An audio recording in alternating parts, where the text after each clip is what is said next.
السلام علیکم خواتین و حضرات۔ سب سے پہلے تو ہم معذرت چاہتے ہیں کہ رمضان شریف کی وجہ سے ہمارے معمولات ویسے رہے نہیں جیسے پہلے تھے، تو ہم نے کوشش یہ کی کہ چند اشعار ہی آپ کی خدمت میں روزانہ پیش کر دیا کریں۔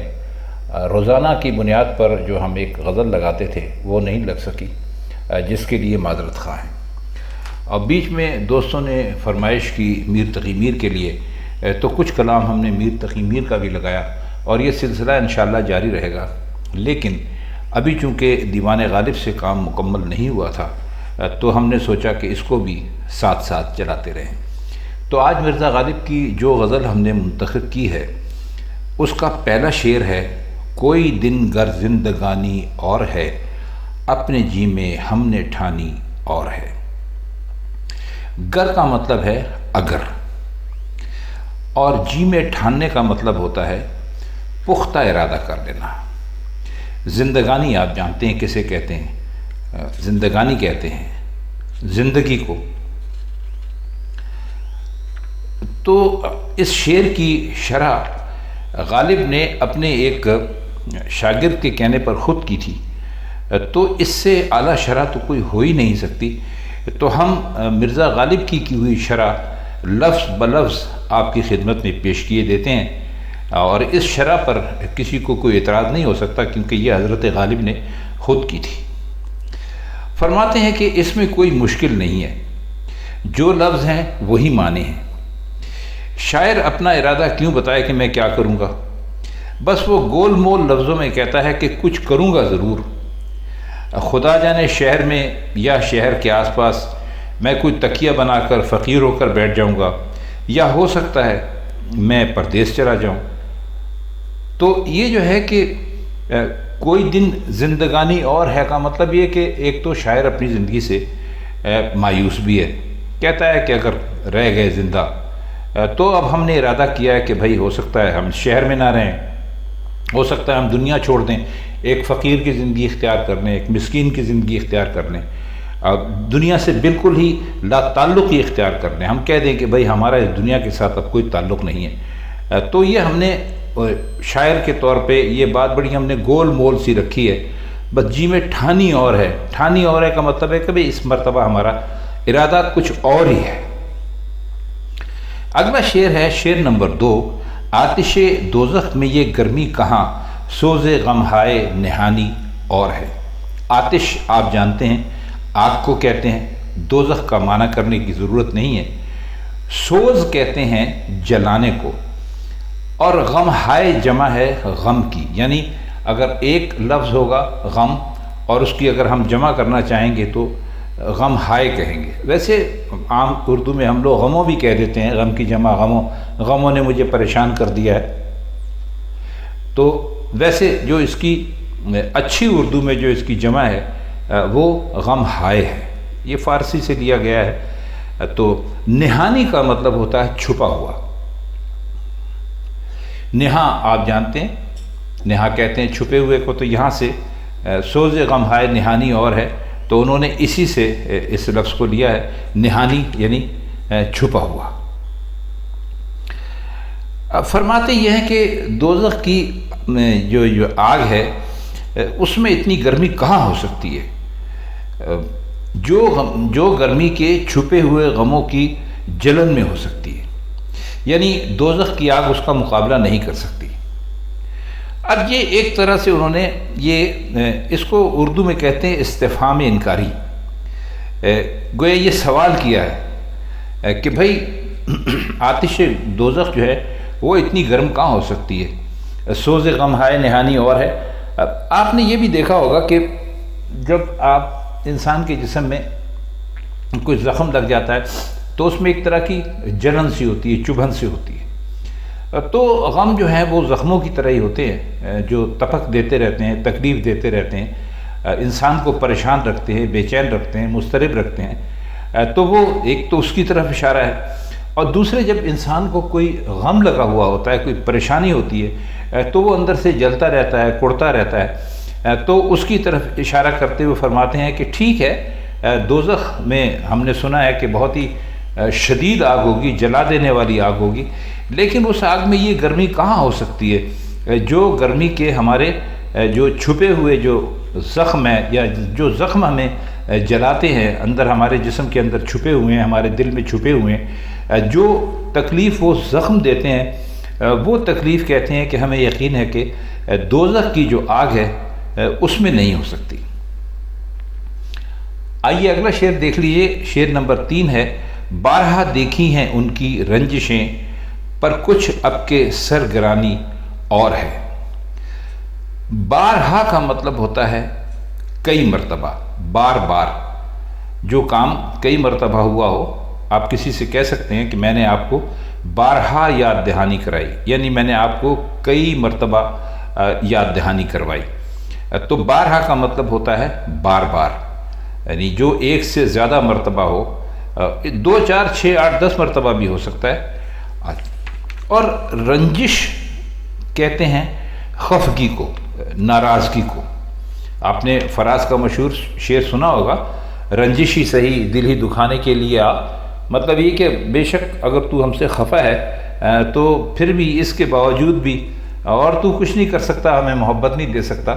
فراز کہتے ہیں اپنے شعر میں تو ہمارا دل ہی دکھانے کے لیے آ جا، ورنہ تو محبوب کا آنا تو بڑی خوشی کی بات ہوتی ہے، بڑا خوشی کا باعث ہوتا ہے۔ انسان انتہائی اپنے آپ کو مسرت سے گزرتا ہوا محسوس کرتا ہے، لیکن وہ فراز ہی کہتے ہیں کہ بے شک ہماری تجھ سے ناراضگی ہے، اور تو اگر ہمیں محبت دینے کے لیے نہیں آتا تو ہمیں دکھ دینے کے لیے لیکن ہمارے پاس آ تو صحیح۔ یہ ہم نے فراز کا بیچ میں آپ کو شعر کا مصرع سنا کے ذرا تھوڑی سی بات سمجھانے کے لیے اس کا مطلب کیا، ورنہ ابھی فراز کی باری نہیں آئی۔ جیتے رہے انشاءاللہ، صحت رہی، تندرستی رہی، آپ دوستوں کی محفل رہی تو فراز پر بھی بات کریں گے، فیض پر بھی بات کریں گے۔ بہرحال تو فرماتے یہ ہیں مرزا غالب، سرگرانی کا مطلب سن لیجئے۔ سرگرانی کا مطلب ہوتا ہے سر کا بھاری ہونا، تو مطلب وہی ہے، یعنی رنجش ہو گئی یا خفگی ہو گئی۔ تو کہتے ہیں کہ ہم جو ہمارے محبوب ہیں ان کی ہم رنجشیں تو بار بار دیکھ چکے ہیں، یعنی بارہا دیکھ چکے ہیں، اور جو یہ معاملات عشق ہوتے ہیں اس میں محبوب کی رنجشوں سے تو انسان کا واسطہ پڑتا ہی رہتا ہے، لیکن کہتے ہیں کہ اس مرتبہ ان کی خفگی کا درجہ زیادہ بڑھا ہوا نظر آتا ہے۔ اب اس کو یہ بھی سمجھ لیجئے کہ جو در حقیقت خفگی زیادہ نہیں ہے، لیکن عاشق لوگ جو ہوتے ہیں وہ محبوب کی تھوڑی سی خفگی کو بھی بہت زیادہ تصور کرتے ہیں، اور وہ ذرا سا اگر اتفاقاً بھی محبوب کی طرف سے لاپرواہی ہو جائے تو ان کے دلوں میں اس قسم کے وہم پیدا ہوتے رہتے ہیں۔ حالانکہ ایسا ہے نہیں، لیکن وہ کہتے ہیں کہ جی ہم نے بہت ساری رنجشیں ان کی دیکھی، لیکن اس مرتبہ جو رنجش ہے، اس مرتبہ جو ہمارے محبوب کی خفگی ہے وہ پہلے سے کچھ زیادہ بڑھ کر ہے۔ حالانکہ یہ بھی ہو سکتا ہے کہ ایسا نہ ہوا ہو، جیسا ابھی ہم نے آپ سے عرض کیا کہ ہو سکتا ہے کہ ان کا جو محبوب ہیں ان سے وہ اتنے ناراض نہ ہوں، یا ناراض ہی نہ ہوں، لاپرواہی میں ان سے کچھ ایسا ہو گیا ہو، انہوں نے کچھ ایسی ادا دکھائی ہو، کچھ ایسا نخرہ کیا ہو، یا کچھ ایسے منہ بنایا ہو، یا کوئی وعدہ کسی مجبوری کی بنا پر پورا نہ کیا ہو، تو عاشق کو لگتا ہے کہ بھائی ہمارے محبوب جو ہیں اس مرتبہ تو ان کی خفگی جو ہے وہ ہر مرتبہ سے زیادہ بڑھ کر ہے۔ تو اسی لیے وہ کہتے ہیں کہ جی ہم نے بار بار ان کی رنجشیں دیکھی ہیں، لیکن اس مرتبہ کی رنجش ہمیں کچھ زیادہ ضروری، مطلب بہت زیادہ ہی ضرر رساں ہے، ہمارے لیے نقصان دہ ہے، یعنی ہمیں پورا یقین ہو گیا ہے کہ ہم سے وہ ہر مرتبہ سے زیادہ بڑھ کر ناراض ہے۔ حالانکہ عین ممکن ہے کہ ایسی کوئی بات نہ ہو، لیکن بہرحال عاشق کا دل ہے، اس میں ہمیشہ اس قسم کے خیالات اور اس قسم کے وہم پیدا ہوتے رہتے ہیں۔ شعر نمبر 4 ہے: دے کے خط منہ دیکھتا ہے نامہ بر، کچھ تو پیغام زبانی اور ہے۔ منہ دیکھنے کا مطلب ہوتا ہے کہ آپ انتظار کرتے ہیں، منتظر ہوتے ہیں کسی کے کچھ مزید کہنے کے، اور نامہ بر کہتے ہیں اس کو جو آپ کا خط لے جائے یا لے آئے، آج کل کی زبان میں آپ اسے پوسٹ مین کہہ لیجئے، ڈاکیہ کہہ لیجئے، کچھ بھی کہہ لیجئے۔ تو فرماتے یہ ہیں کہ جو ہمارا جو ہے جو محبوب ہے، ہم نے ان کے لیے ایک خط بھیجا تھا نامہ بر کے ہاتھ، اور اس نے جواب بھی لا کر دیا ہے، لیکن بس خاموشی سے میرا منہ تکے جا رہا ہے۔ مجھے تو ایسا لگتا ہے کہ کچھ زبانی بھی محبوب نے کوئی پیغام دیا ہے۔ یعنی آپ اب اس سے اندازہ کیجئے کہ محبوب کو خط لکھا، اکثر امید نہیں ہوتی کہ خط کا جواب آئے گا، لیکن محبوب نے خط کا جواب بھی دے دیا، خط کا جواب اس نے میرے ہاتھ میں بھی دے دیا، لیکن وہ میرا منہ دیکھ رہا ہے کہ بھائی کیا ہوگا۔ اس کا مطلب ہے کہ انہوں نے کچھ زبانی بھی کہلوایا، کوئی ایسا پیغام ہے جو وہ لکھنا مناسب نہیں سمجھتے تھے۔ اب ہو سکتا ہے یہ بھی ہو کہ جو نامہ بر ہے اس کو بھی ڈانٹا گیا ہو کہ بھائی تم خط لے کر کیوں آئے، اور خط بھیجنے والے کی خوب خبر بھی لی گئی ہو۔ شاید یہ وجہ ہے کہ ناراضگی کا اظہار کیا تھا، جو نامہ بر جو ہے وہ مجھے بتاتے ہوئے کچھ تامل کر رہا ہے، مجھے بتا نہیں رہا ہے۔ تو وہی عاشقوں کے جو وہم ہوتے ہیں طرح طرح کے، ان کے دلوں میں جو وسوسے پیدا ہوتے رہتے ہیں عشق و محبت کے معاملات میں، بس اسی کا کچھ انہوں نے تذکرہ کیا ہے۔ حالانکہ یہ بھی ہو سکتا ہے کہ محبوب خط میں کچھ لکھنا بھول گیا ہو، اور وہ کوئی اچھی بات ہو، کوئی ایسی بات ہو جس سے عاشق کا دل خوش ہو جاتا ہو، لیکن عاشق پھر بھی ڈرا ہوا ہے۔ وہ یہ کہہ رہا ہے کہ بھائی مجھے ایسا لگتا ہے کہ جو نامہ بر خاموشی سے میرے منہ کو دیکھ رہا ہے، میرے طرف دیکھ رہا ہے، تو اس میں جو کوئی پیغام ہے وہ کوئی پیغام اچھا نہیں ہے۔ حالانکہ یہ بات صرف عاشق نے فرض کی ہوئی ہے۔ آئیے اس کا شعر نمبر 5 دیکھتے ہیں۔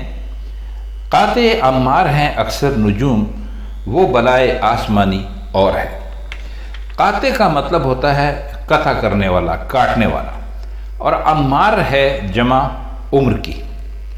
ابھی ہم نے آپ کو بتایا کہ ہم لوگ عمروں یا عمرے بھی کہہ دیتے ہیں، لیکن اصل میں اس کی جمع ہے عمار، عمر کی جمع عمار ہے۔ اور نجوم کہتے ہیں، نجم ہوتا ہے ستارہ اور نجوم ہوتے ہیں ستارے، یعنی یہ اس کی جمع ہے، نجم کی جمع ہے نجوم۔ اب فرماتے یہ ہیں کہ اکثر ستارے عمروں کا رشتہ کاٹ دینے والے ہیں۔ مطلب یہ ہے کہ زمانہ جو ہے وہ ستاروں کی گردش کا نام ہے، اور زمانے ہی کے گزرنے سے عمروں کا سلسلہ ختم ہو رہا ہے۔ تو اس طرح ستارے جو ہے وہ قاطع عمار بن گئے، اور یہ حقیقت اپنی جگہ درست ہے۔ لیکن بلائے آسمانی کہا اپنے محبوب کو، تو وہ کہتے ہیں کہ جو بلائے آسمانی ہے، ہمارا محبوب ہے، وہ ان سب چیزوں سے بڑھا ہوا ہے۔ تو ستاروں کی گردش کا نتیجہ صرف یہ ہے کہ عمروں کے دن ختم ہو رہے ہیں، آخر اسی طرح سب مر جائیں گے، مگر میرے محبوب نے ظلم اور ستم سے زندگی بالکل ناقابل برداشت اور موت سے بدتر بنا دی۔ تو میں یہ کہتا ہوں کہ ستارے تو ظالم ہوتے ہیں کہ بھائی جب وہ چلتے رہتے ہیں تو انسان کی جو عمریں ہیں وہ کم ہوتی رہتی ہیں، لیکن ہمارا محبوب تو ستاروں کے مقابلے میں کہیں زیادہ ظالم ہے۔ یعنی اس کے اتنے عجیب و غریب ستم ہے، موت آتی ہے تو انسان ایک مرتبہ مر جاتا ہے، لیکن محبوب ایسا ہے کہ نہ جینے دیتا ہے اور نہ مرنے دیتا ہے، تو وہ ستاروں سے کہیں زیادہ ظالم ہے۔ اس غزل کا آخری شعر ہے، اور یہ شعر کافی مشہور ہے، آپ نے کئی جگہ پڑھا بھی ہوگا۔ ہو چکی غالب بلائیں سب تمام، ایک مرگ ناگہانی اور ہے۔ اب مرگ ناگہانی کا مطلب ہوتا ہے اچانک آ جانے والی موت، اور بلائیں مطلب مصیبتیں، پریشانیاں، غم، دکھ، تکلیفیں۔ کہتے ہیں کہ بس یہ تو اب سب ختم ہو گئی ہیں، اب تو کوئی مجھے لگتا ہے کہ میری جان پہ باقی نہیں۔ تو اور جتنی بلائیں اور مصیبتیں تھیں ہمارے قسمت میں لکھی ہوئی تھیں وہ تو پوری ہو گئیں، اور بظاہر تو اب کوئی باقی نہیں ہے، بس اب موت باقی ہے، اور جو بالکل ناگہاں ہوگی، اچانک آئے گی، کیونکہ وہ کبھی کسی کو بتا کر نہیں آتی۔ مطلب ہے چونکہ مرگ ناگہانی بھی کوئی کسی بلا سے کم نہیں ہوتی، تو اپنے لیے اس کو بھی مقدر کر دیا اور کہا کہ بھائی چونکہ کوئی پریشانی ہے، کوئی غم آتا تھا پہلے، تو زندگی تو کم از کم باقی رہتی تھی، لیکن اب وہ یہ کہتے ہیں کہ اب یہ ساری مصیبتیں ختم ہو گئیں، اب ایک مصیبت رہ گئی ہے، آخری ایک پریشانی رہ گئی ہے، وہ ہے مرگ ناگہانی، اب وہ آئے گی تو ہم مر جائیں گے، ہم ختم ہو جائیں گے۔ تو خواتین و حضرات، مرزا غالب کی یہ غزل جس کے 6 اشعار تھے ہم نے آج آپ کی خدمت میں پیش کی۔ آپ کو اگر یہ غزلیں اور یہ سلسلہ اچھا لگتا ہو تو آپ سے صرف ایک درخواست ہے کہ ہمارے چینل کو کم از کم لائک کر دیا کیجیے تاکہ ہمیں اندازہ ہو سکے کہ آپ ان پروگراموں کو کس حد تک پسند کر رہے ہیں۔ تو آج کے لیے بس اتنا ہی۔